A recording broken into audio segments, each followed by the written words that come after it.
Olá, povo católico. Democracia, a coveira das demos.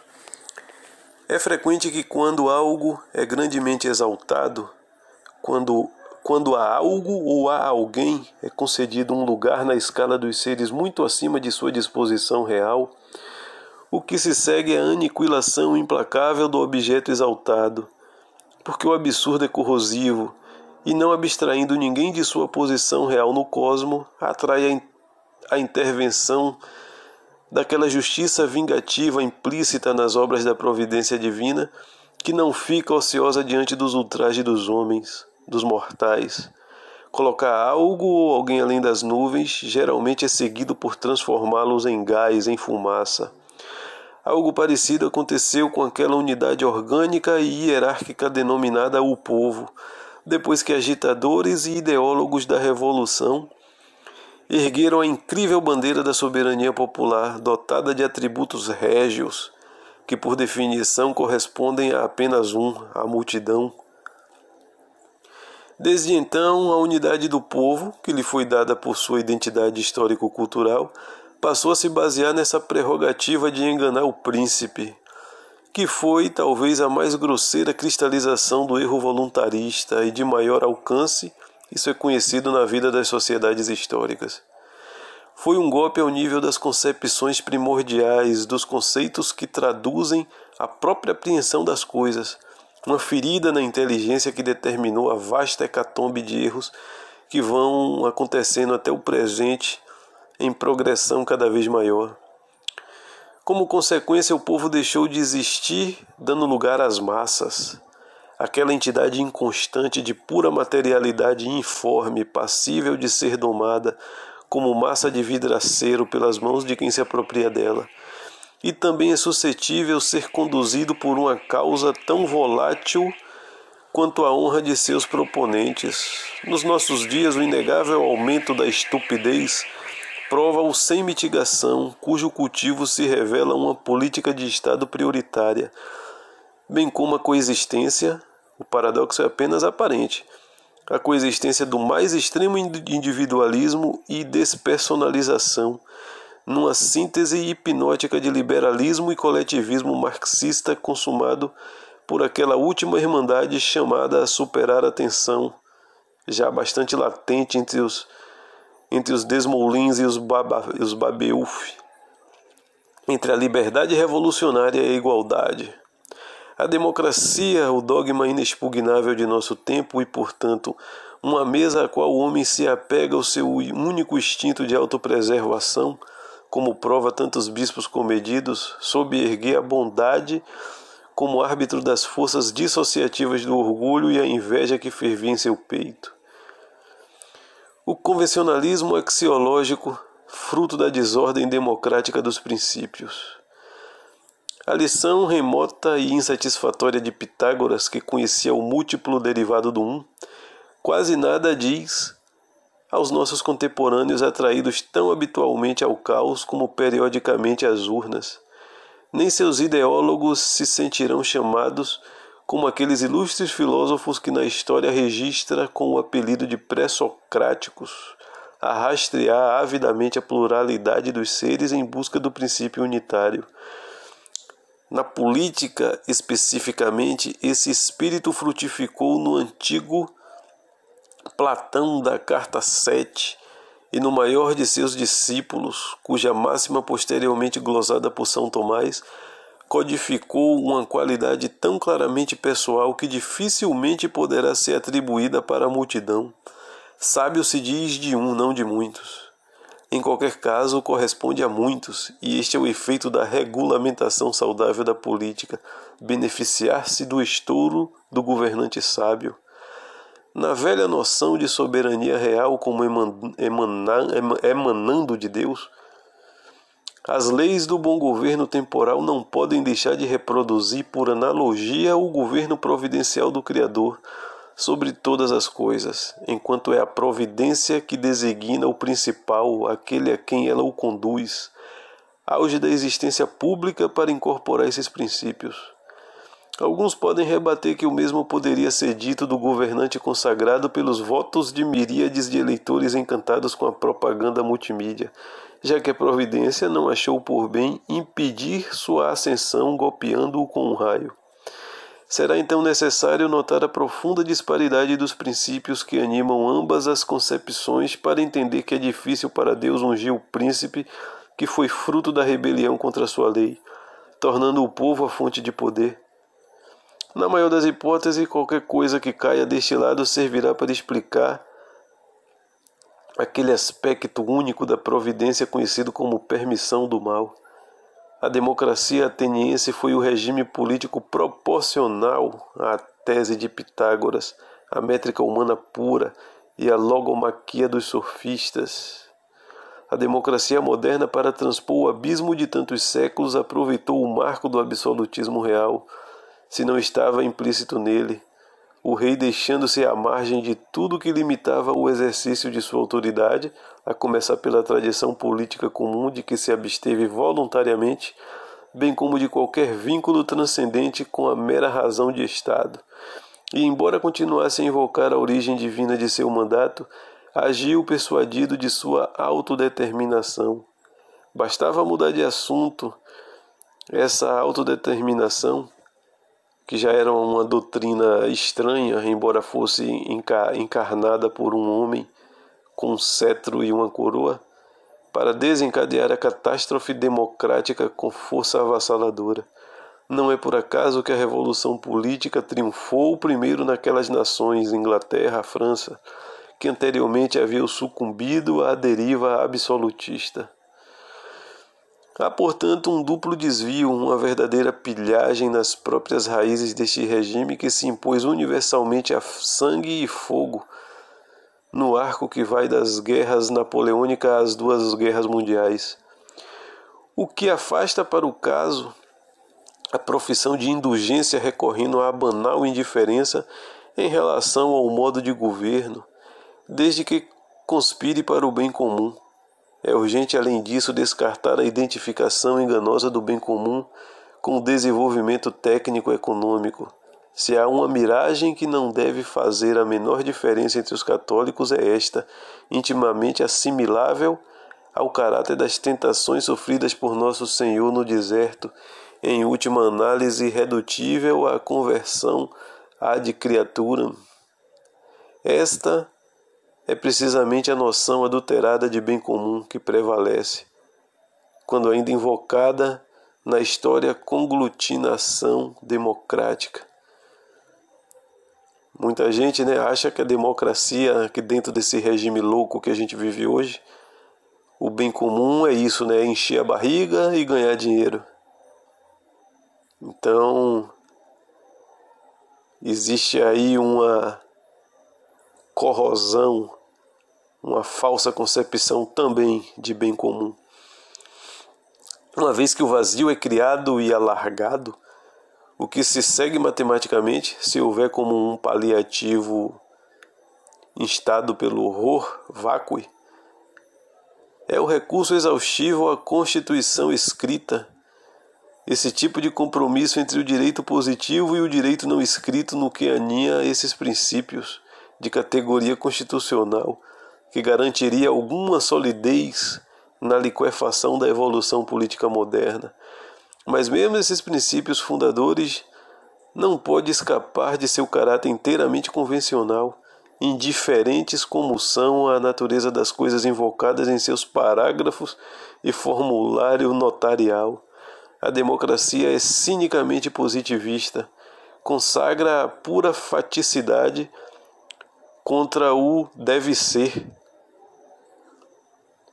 e suas leis tendem a ser mais a expressão da procacidade autossuficiente de uma Babel orbital do que o reflexo de uma harmonia iniciada na convivência dos homens, pura bagatela de consenso artificial que não consegue preencher esses valores ululados com nenhuma substância até a exaustão.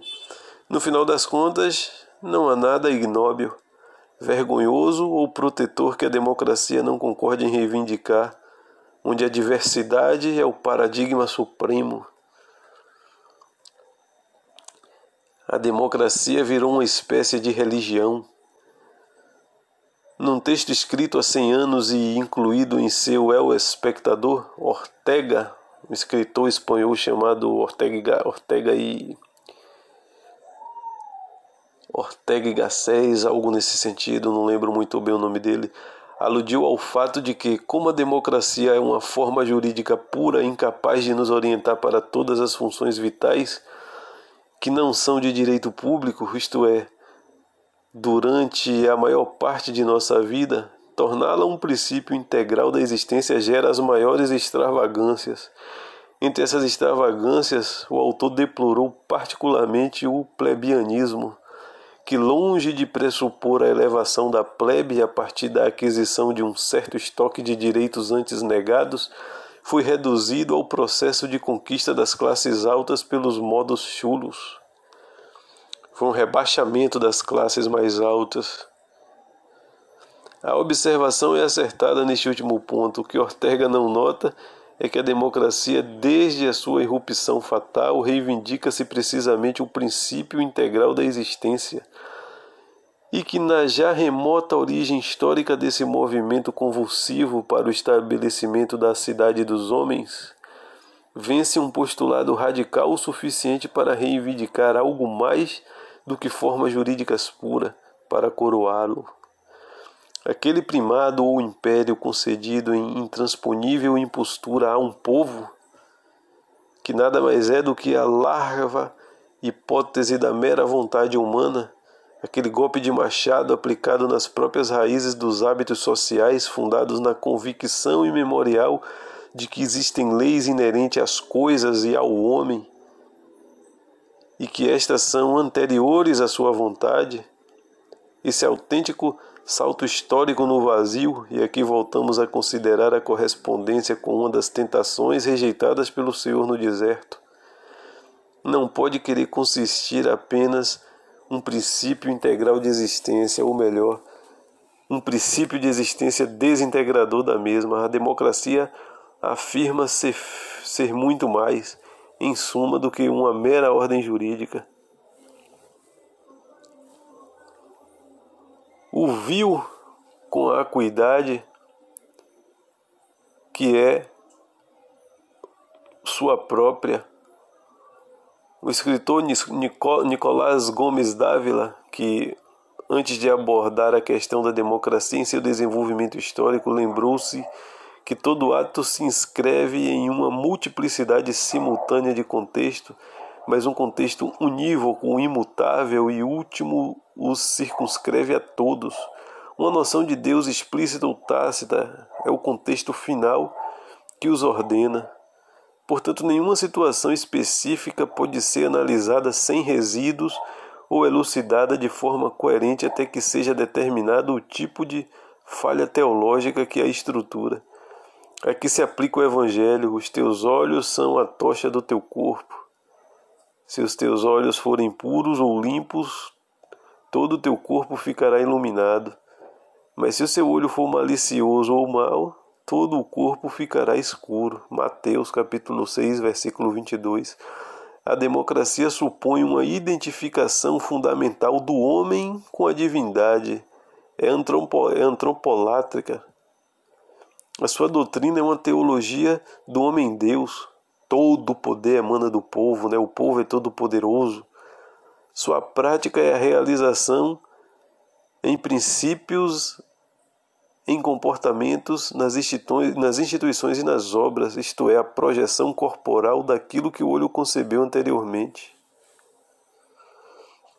É por isso que a abordagem da democracia deve ser feita não tanto a partir da teoria política, mas da teologia da história, surgida para acabar com o regime do cristianismo e para se opor e suplantar o cristianismo, algo imediatamente percebido pelos mártires de Lavanders lá na França e pelas testemunhas mais iluminadas da infestação revolucionária, entre eles um acatólico como Edmund Burke.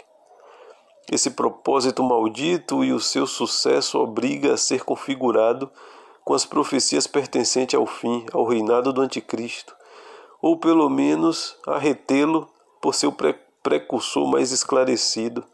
Seu caráter substitutivo e semiesco é, aliás, explícito quando se nota os elogios que a democracia muitas vezes fez a seus pais, entre aspas, não a seus apóstolos e mártires. Como um organismo parasita, foi necessária a nomenclatura cristã para readaptá-la de acordo com seus fétidos fantasmas.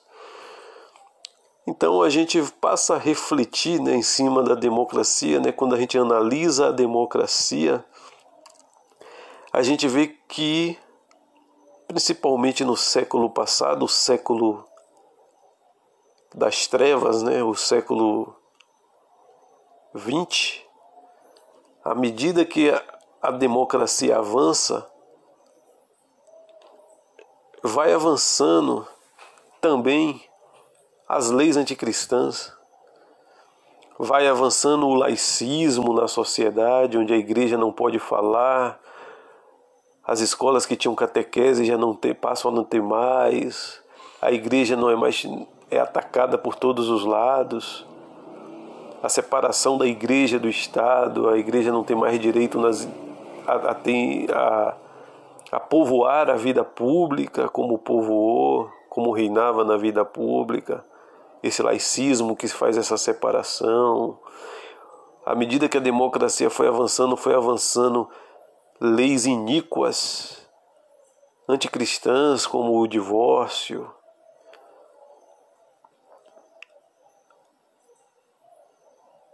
até chegar em absurdidades como vendo hoje, legalização de matar criança na barriga da mãe pelo aborto. À medida que a democracia foi avançando, o pecado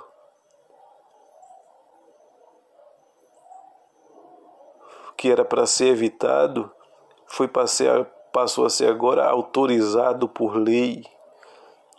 Muito boa observação feita aí, né? À medida que a democracia avança, ela vai destruindo toda a legislação natural e tudo aquilo que veio de Deus e que a igreja sempre e as leis que a igreja formou o mundo ocidental. Interessante essa observação que a democracia ela se configura ali, né, como períodos pertencentes ao fim, né, ao reinado do anticristo. Como eu falei, né, quanto mais a democracia avança, ela vem trazendo junto todo um anticristianismo nas leis e nos costumes. Nestes tempos de ecumenismo delirante, né, dado a exagerar a porção da verdade contida de fatos nas diferentes religiões, não fará mal se guardar contra a mais irremediável das religiões, aquela que mostra o zero perfeito no ponto de semeadura das verdades parciais, a religião que exalta a humanidade, que é novamente, nas palavras de Gomes Dávila, o único Deus totalmente falso. Muito interessante essa reflexão, né, prezados, que nem mesmo os católicos têm mais essa consciência da blasfêmia que é a democracia. O princípio blasfemo da democracia. Todo poder emana do povo. Quando a gente reza o credo da igreja, a gente fala justamente o contrário.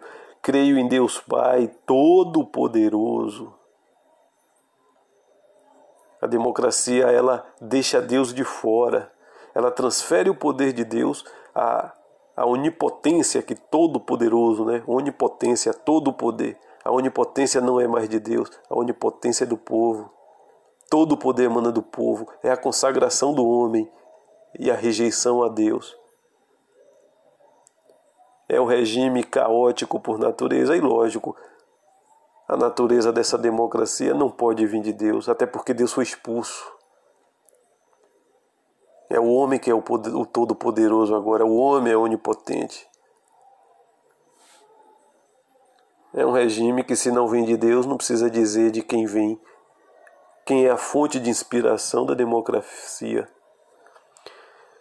Os efeitos deletérios da democracia. Assim como os patógenos são examinados sob microscópio, os efeitos devastadores dos rituais democráticos em uma nação pode ser reconhecido quando se vive em pequenas cidades de interior. Quem assina essas linhas mora em um povoado pampas úmidos que tem um pouco mais de 500 habitantes. Esse texto aqui que eu estou desenvolvendo, né, é de um site espanhol que relata esse caso, né, o Adelante la Fé. É uma pessoa que mora em um povoado, pouco mais de 500 habitantes e pode dar conta que qualquer vizinho pode confirmar. A proximidade das eleições deixa os candidatos, que geralmente são dois, em frenesi campanha de compra de testamentos, com distribuição de dinheiro vivo em troca de voto. Isso faz a gente ver, né, que a gente tanto fala, no Brasil é assim. Não. A corrupção está generalizada. Tanto assim que não é de se estranhar que o derrotado passa a alegar como o motivo de sua derrota sua menor disponibilidade financeira para o exercício da venialidade. A desculpa é sempre que o outro teve mais dinheiro. O caráter religioso invertido, como de fraude irrecorrível, sobressai ao se comparar a baixíssima assiduidade à missa. Ou ao que parece o chamado novo rito católico, né? É pontuado por toda sorte de piscadelas democratizante e antropolátrico. Parece que a nova religião que está ali instalada na igreja, né, segue esse culto antropolátrico, em contraposição ao massivo influxo ao quarto escuro. Vestido para a festa cívica, que vão com a presença do gado no matadouro, os vizinhos sem saber revelam o caráter substituto da verdadeira religião, que assume esta outra completamente alheia ao esplendor e à beleza da verdade. Sem falar no efeito imediato da trupe eleitoral, a inimizade faccional dos grupelhos, fundada nem tanto na inconciliabilidade de visões de mundos rivais, mas muito mais aqui, em uma rivalidade induzida de galos brigões com suscetibilidades feridas por sopros monossilábicos e ressentimentos tão pueris quanto duráveis. É o efeito da política partidária se apresentando essas guerrinhas de nervo nos cenários mais simples. A democracia, ela ataca, ela tem aversão à unidade. Tudo tem que estar dividido, em conflito. É um regime desagregador.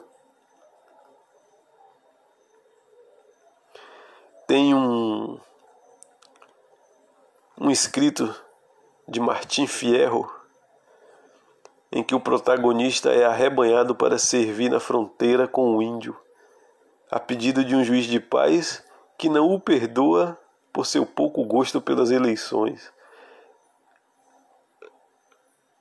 A passagem diz o seguinte: o juiz me tomou entre os olhos na última votação. Eu tinha sido preguiçoso e eu não cheguei perto naquele dia. E ele disse que eu servia para aqueles da exposição. E lá eu sofri aquela punição, talvez por culpa alheia, que eles são maus ou bons. As listas sempre escondo. Eu sou um gaúcho redondo e essas coisas não me preenchem. Observa-se como a ilusão polarizadora inspira os sectários de ambos os lados a atribuir ao que se abstém sua presumida pertença ao rival, aos da oposição, como eles dizem.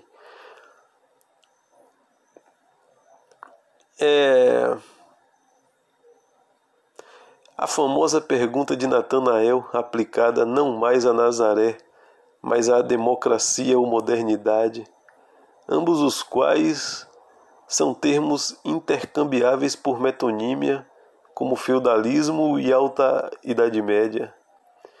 Pode ser respondida com um venha e veja, que exibe o retrato da pura problemática da existência, a crise político-econômica crônica, a demolição da família, o aborto, a perversão sexual, a corrupção das consciências das crianças, o auge da usura, a depressão e o tédio da vida, os desmembramentos das nações e seu repovoamento às custas de imigração substitutiva, da falsificação sistemática de tudo que é visível e invisível, do suicídio. Tudo isso veio junto com a democracia. Basta você observar os índices de quando a sociedade era verdadeiramente católica. Vou repetir de novo. E quem acha que isso aqui é um exagero, eu vou repetir e medite se à medida que a democracia foi tomando conta da nossa sociedade, todos esses males não veio junto. Vou falar todos eles de novo, vamos meditar em cima e veja se não foi exatamente isso. Crises políticas e econômica, demolição da família, aborto, perversão sexual. A gente está vendo aí praticamente a imposição do homossexualismo como uma espécie de casta superior, intocável, uma divindade que quem ousar a falar contra está ameaçado a pegar uma pena de morte, uma prisão perpétua pelo teor, pelo andar que as coisas estão. A corrupção das crianças. A internet a gente está vendo aí, basta você ver os casos de pedofilia. A usura, a depressão, o tédio da vida, o suicídio, o desmembramento de nações e seu repovoamento através da imigração, a falsificação de tudo que é visível e invisível, a negação da realidade. Para entender que o católico que está disposto a prestar um serviço modesto à verdade, aceitando as regras da política partidária moderna, terá que abstrair de seus princípios. Para um católico aceitar a democracia, porque ele já abstraiu, ele já abandonou seus princípios. Só assim é possível. Os próprios e os da democracia. E evitar toda a atenção às consequências e fins relacionados às premissas suficientemente explícitas como augúrio de algo melhor do que o que vemos com horror.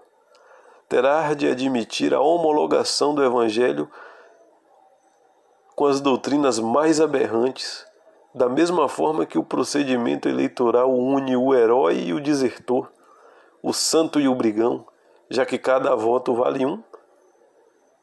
O voto do trabalhador e o do ladrão têm o mesmo valor. O voto do bom pagador e o do caloteiro tem o mesmo valor. O voto do esforçado tem o mesmo valor do preguiçoso. Assim é a democracia, assim é a justiça. Todos os votos são iguais. O voto de um assassino e o voto de uma pessoa que sempre viveu corretamente tem o mesmo valor. E ninguém vê problema nenhum nisso. Aliás, as pessoas até exaltam, né? O valor de todos os votos são iguais, todo mundo nivelado por baixo. Uma ação política católica eficiente para o nosso tempo repousaria, assim supomos e colocamos em ação, em estado de rejeição categórica e espera vertical, dando uma opinião àqueles novíssimos diebos que podemos ver na segunda Epístola de Timóteo, capítulo 3, versículo 1. Aquele testemunho de uma presença ogival e de uma solidez imutável, como uma pedra viva integrada no templo espiritual dos redimidos. Deus nos conceda isso, porque os labirintos vêm de cima e essa besta de múltiplas cabeças com hálito venenoso como a hidra só pode ser derrotada por aquele Hércules divino que virá como um raio e não no topo de uma lista eletiva.